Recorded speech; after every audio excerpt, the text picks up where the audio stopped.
The sun had begun to dip below the horizon, casting long shadows across the endless expanse of the plains. Reverend Thomas Whitmore's horse creaked beneath him, tired from the long journey, but his mind was far from the discomfort in his saddle. The vast emptiness of the western frontier spread before him, stretching as far as the eye could see.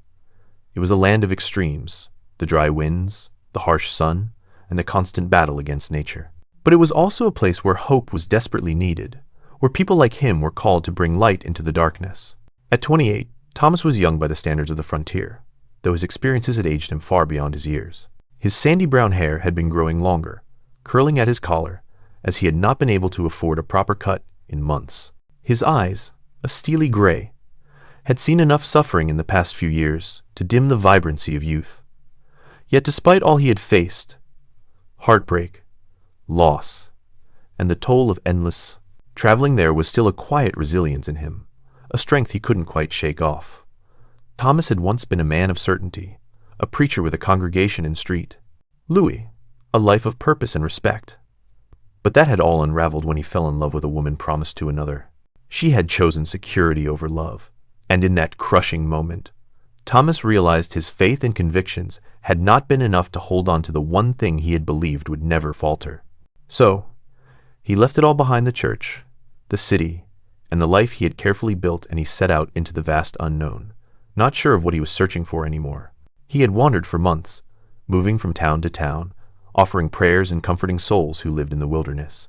The idea that God had a plan for him was a thought that lingered at the back of his mind, but it was one he couldn't fully accept. Not yet. He had lived too long with the weight of his own failures to believe he was worthy of a new purpose. He had spent more nights sleeping beneath the stars than in a proper bed, and each morning the sky above seemed to mock him for his confusion. Today, however, he had arrived at a place unlike any other.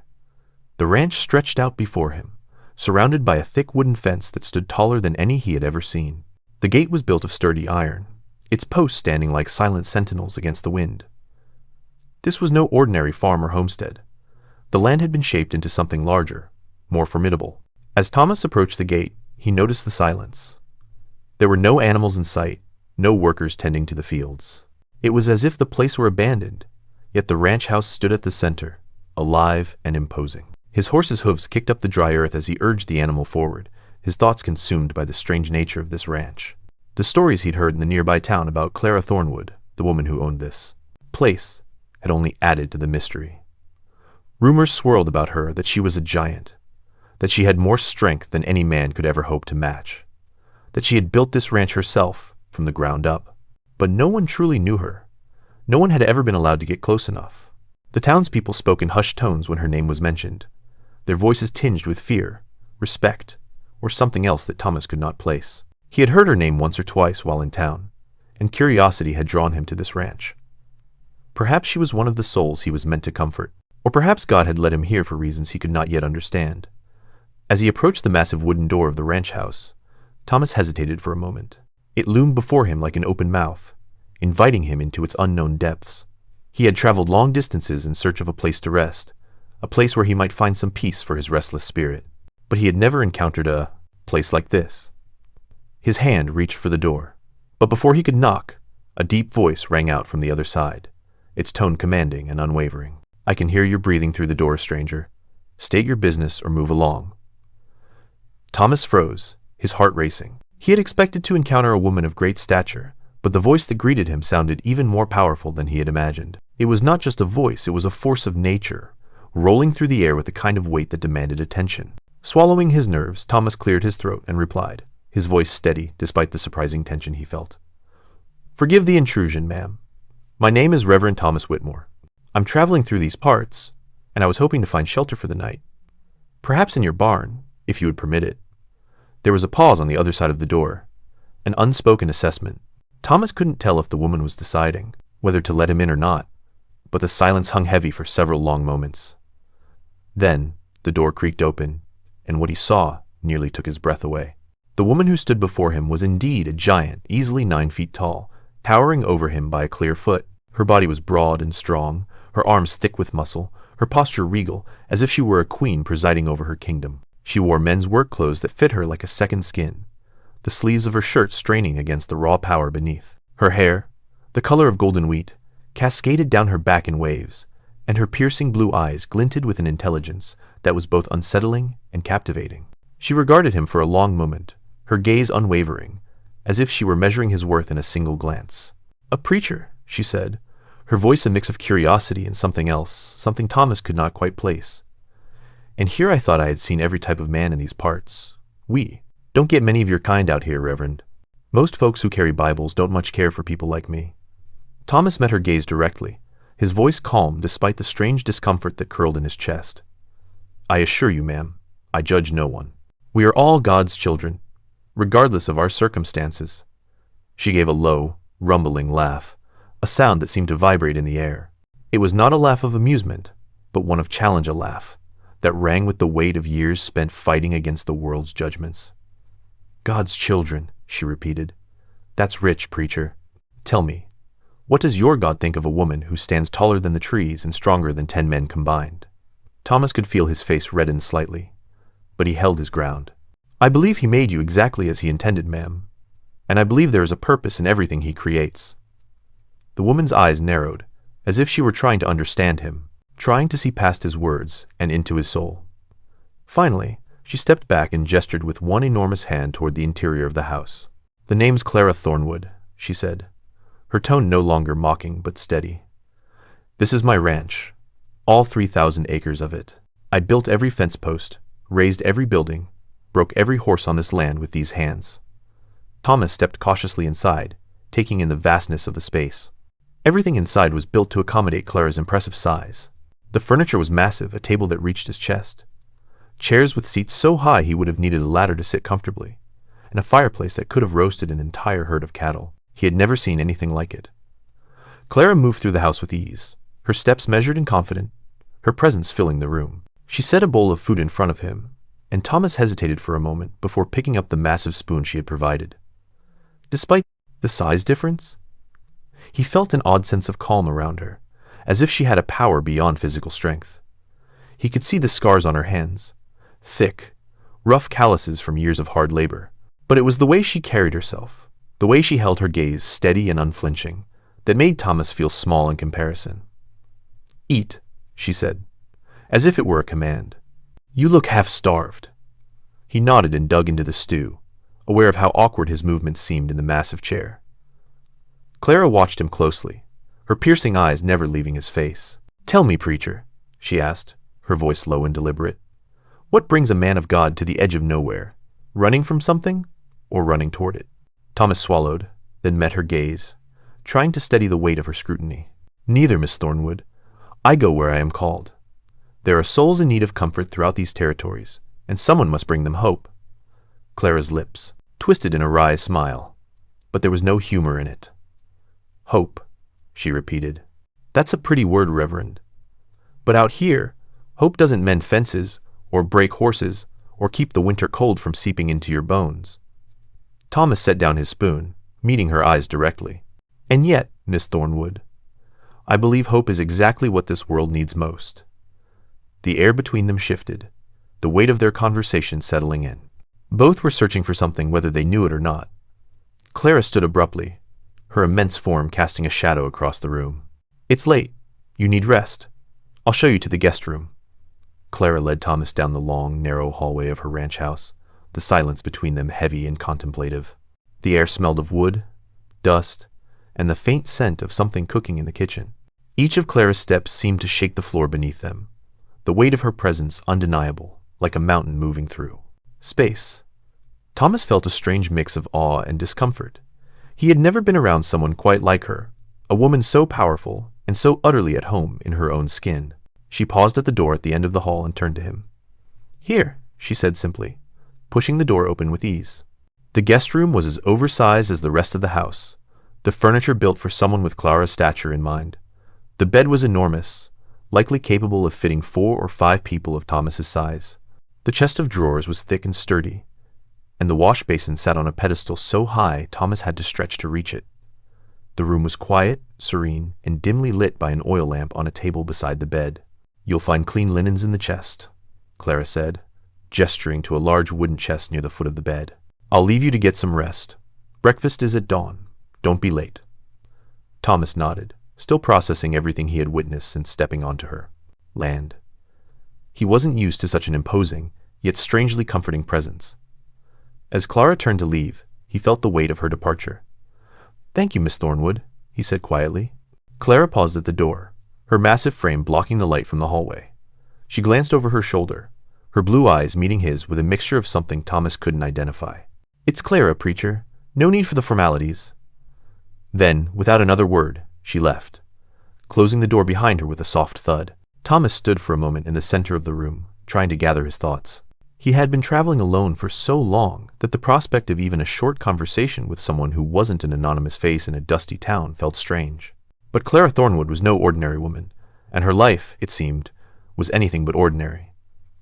The bed, though large and comfortable, felt foreign to him. He climbed into it with some effort, using a small footstool to reach the mattress. As he lay there, the events of the day replayed in his mind. The stories he had heard about Clara's strength, her size, and the way she lived out here alone, removed from the rest of the world, they all seemed so surreal now, as though he had walked into a living legend. The ranch, the woman who owned it, the weight of her presence. It all felt like something out of a tall tale. Yet here he was, in her guest room, a stranger in a place that seemed both alien and strangely welcoming. Sleep came slowly, but when it did, it was fitful and restless. He dreamed of vast plains and towering figures, of giants and strange creatures who roamed the earth, as if the world itself were growing larger by the day. Clara appeared in his dreams as both a force of nature and a mystery, her voice deep and resonant, carrying the weight of everything she had endured. He awoke several times throughout the night, the sound of heavy footsteps echoing through the house. Though Clara's bedroom door remained closed. By the time dawn broke, casting a soft light through the cracks in the curtains, Thomas had already risen. His mind was a maze of questions, most of which he knew he wouldn't get answers to. But one thing was certain. Clara Thornwood had already managed to captivate him in a way he couldn't explain.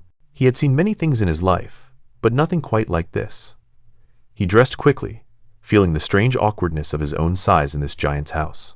Everything around him felt too big, as though the world had been tailored to fit someone far larger than he was. He made his way downstairs, drawn by the smell of coffee and bacon that hung in the air.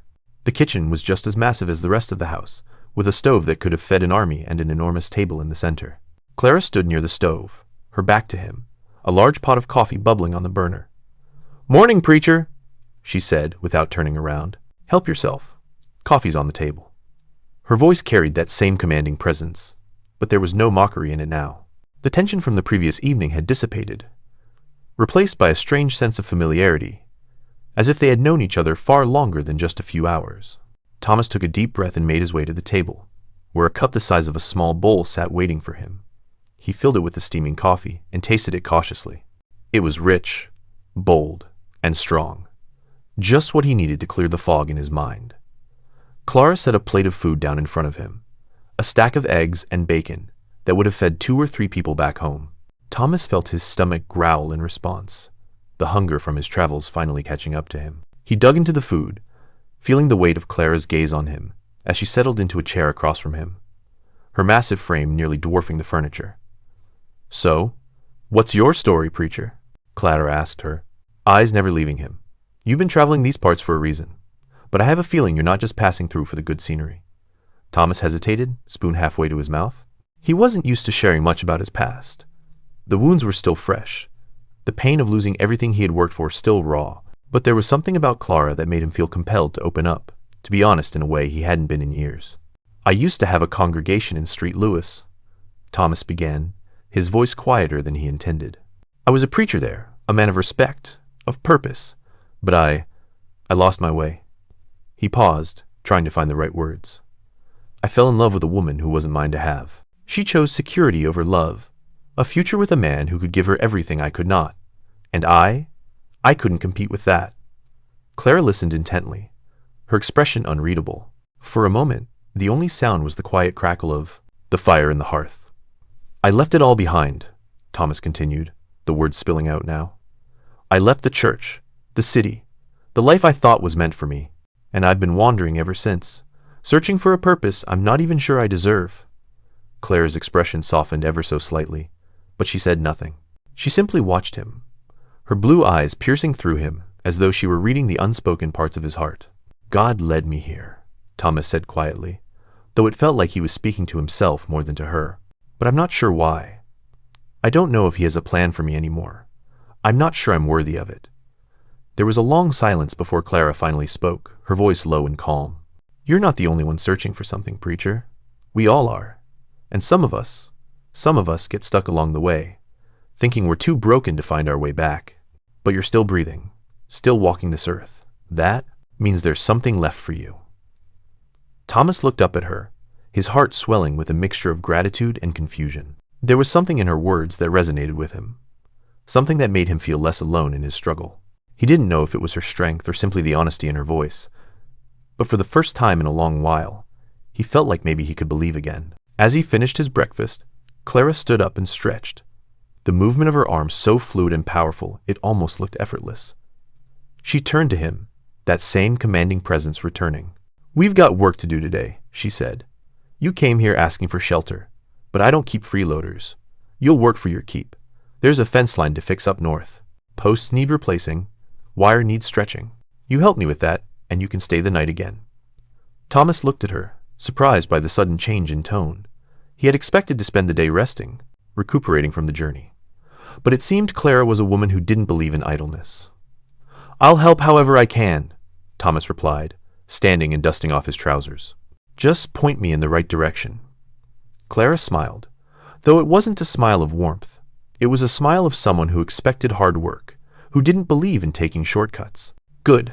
Let's get to it, preacher. The work that followed was grueling. The land surrounding Clara's ranch was vast, stretching out into the distance as far as the eye could see. The fence posts were high, towering over Thomas's head, and the wire was thick and heavy. Clara worked with a fierce energy, her massive hands moving with a fluidity and strength that left Thomas in awe. She lifted posts that he could barely move, hammering them into the ground with ease. He did what he could, hammering nails, stretching wire, but there was no denying the difference in their strength. The silence between them was comfortable. Each of them focused on the task at hand. Thomas couldn't help but feel a deep respect for Clara as he worked. She had built all of this herself, a woman with no one to help her but herself. There was a kind of power in that, a quiet strength that made Thomas feel both inadequate and inspired. As the sun began to set, casting a warm golden light over the land, Clara surveyed their progress. Not bad, preacher, she said with a nod. You're stronger than you look. Thomas smiled faintly, wiping sweat from his brow. I've had to do my share of hard work in my travels, but I can't say I'm quite in your league. Clara chuckled, a low rumbling sound. No one is, preacher. No one is. The day had been long and filled with labor, but as they walked back to the house, Thomas couldn't help but feel a sense of fulfillment. The ranch, despite its isolation, had a life of its own, a strength that radiated from the earth, and the woman who called it home. When they reached the house, Clara gestured for Thomas to sit at the table. You've earned your supper, she said, her tone softer than it had been in the morning. Sit down. Eat. Thomas nodded and sat, feeling the exhaustion of the day settling into his bones. Clara joined him, though she did not sit. Instead, she stood at the stove, her massive form casting a shadow over him as she moved with ease. The food was simple, but satisfying, a hearty stew that warmed him from the inside out. As they ate, the conversation turned to quieter things. They talked of the land, the seasons, and the hardships of living so far from civilization. Clara shared little of her past, and Thomas didn't press.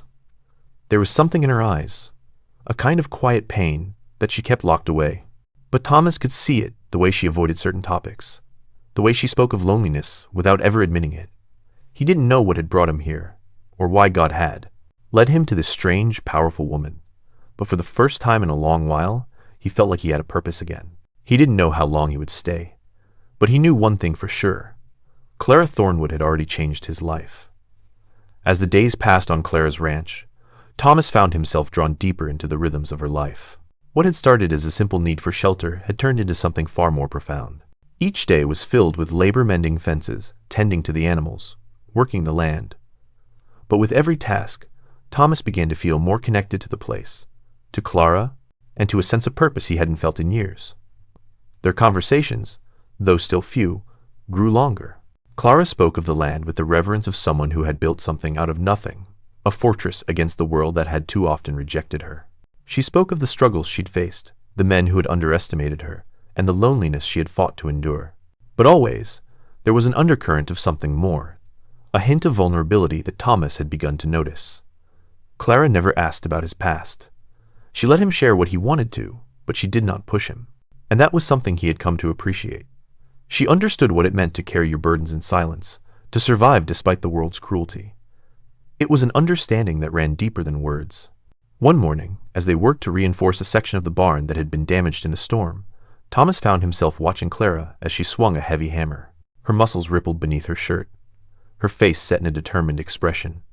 She moved with such power and confidence, as though the very earth bent to her will. And yet, there was a sadness in her eyes, a longing that never quite disappeared. Thomas had always believed that strength was something you had to prove. He had grown up in a world where size, power, and dominance were valued above all else. But Clara had taught him that true strength wasn't about how much you could lift or how loudly you could roar. It was about how much you could endure, how deeply you could love, and how fiercely you could protect those who mattered to you. That evening, after the work was done, Clara sat with him on the porch, the cool evening air sweeping over the land. The sky was painted in shades of orange and purple as the sun set behind the distant mountains. Clara leaned back in her chair, her long legs stretched out in front of her. "I never thought I'd have someone working beside me," she said quietly, her voice soft. "Not like this anyway. Not after everything I've been through." Thomas looked over at her, his heart swelling with emotion. "I'm glad to be here," he said simply, "and I'm grateful for the chance to help." Clara turned her head to look at him, her piercing blue eyes studying him as though she could see into the very depths of his soul. "You've got a lot of heart, preacher. More than most men I've known. But that doesn't always make life easier. You've got your own battles to fight, don't you?" Thomas hesitated, unsure of how much to reveal. He had shared bits and pieces of his past with Clara, but there was still so much he had kept locked away. The betrayal, the heartbreak, the shame of walking away from his calling. He wasn't sure if he could speak the words aloud, if they would come out right. "I've been running from my past," he said finally, his voice low. "From the mistakes I made. From the life I thought I was meant to have. I don't know if I'm still running, or if I'm just trying to find something to make sense of it all." Clara's gaze softened, and she reached over to place a hand on his. Her fingers, large and calloused, wrapped around his with surprising gentleness. "You're not alone, Thomas. Not here. Not anymore." Thomas's heart skipped a beat at her words. He had heard them before, but from her they carried a weight he had never expected. Clara, the giantess who had spent her life in isolation, was offering him the one thing he hadn't realized he needed: companionship. He had come to her for shelter, for a place to rest, but what he had found was something far more valuable: a home, a sense of belonging. The next few days were filled with a strange mixture of hard work and quiet moments of reflection. Each day, Clara would take him further into the world she had built, from the expansive fields where she worked with the horses to the small chapel she had constructed for herself, where she often went to pray in private. Clara wasn't religious in the way Thomas had once been, but she believed in something greater than herself, something that connected her to the land and to the people she had come to care for. And in a way, Thomas could see that faith in her actions, in the way she treated the world around her, with respect and kindness, despite everything she had endured. One afternoon, as they sat together on the porch after a long day of work, Clara turned to him with a seriousness in her eyes. "There's something I've been meaning to ask you, preacher," she said, her tone cautious. Thomas raised an eyebrow. "What's on your mind, Miss Thornwood?" Clara smiled, though it was tinged with sadness. "You've been here for a while now, and I'm starting to wonder what you're really looking for. I'm not asking you to stay forever. I'm not even sure what forever means for people like me. But I need to know what you want, because I can't afford to get too close to anyone again if they're just going to leave." The words hung in the air between them, heavy and full of meaning. Thomas could feel the weight of them pressing down on his chest. He had come to care for Clara in a way he hadn't expected. Her strength, her independence, and the way she had carved out a life for herself in the world that had always tried to break her, it had all captivated him. But what did that mean? Was he simply passing through her life, just another stranger who would leave when the time came? "I'm not going anywhere," Thomas said, his voice firm. "Not until I found what I'm looking for, and I don't think that's something I can find by running." Clara's eyes softened, and for a moment she looked almost vulnerable. "What if you don't find it here? What if you don't find what you're searching for in me?"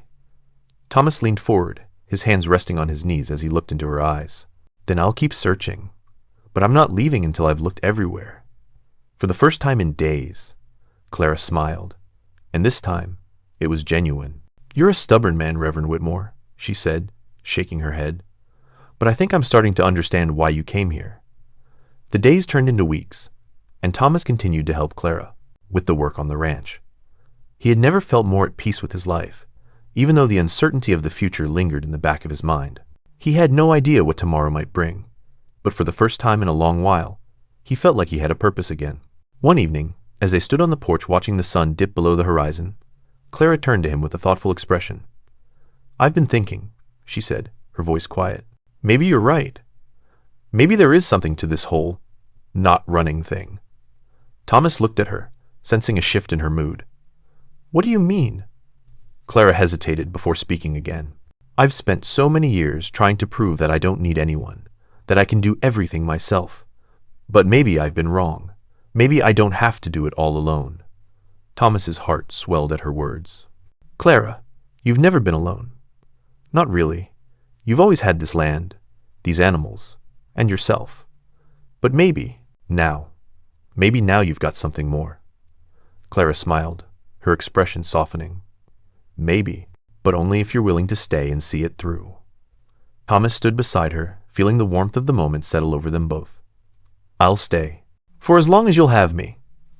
In the weeks that followed, their bond grew stronger. They worked together, talked together, and began to truly understand one another.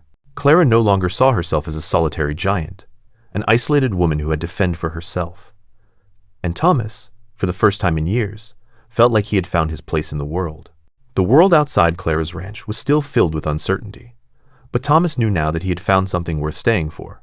A home, a family, a love that was stronger than anything he had ever known. And in Clara's eyes, he saw a reflection of the same. As the days passed, they continued to work side by side, building a life together. And though the future remained uncertain, one thing was clear. They had both found what they had been searching for, not in the world, but in each other.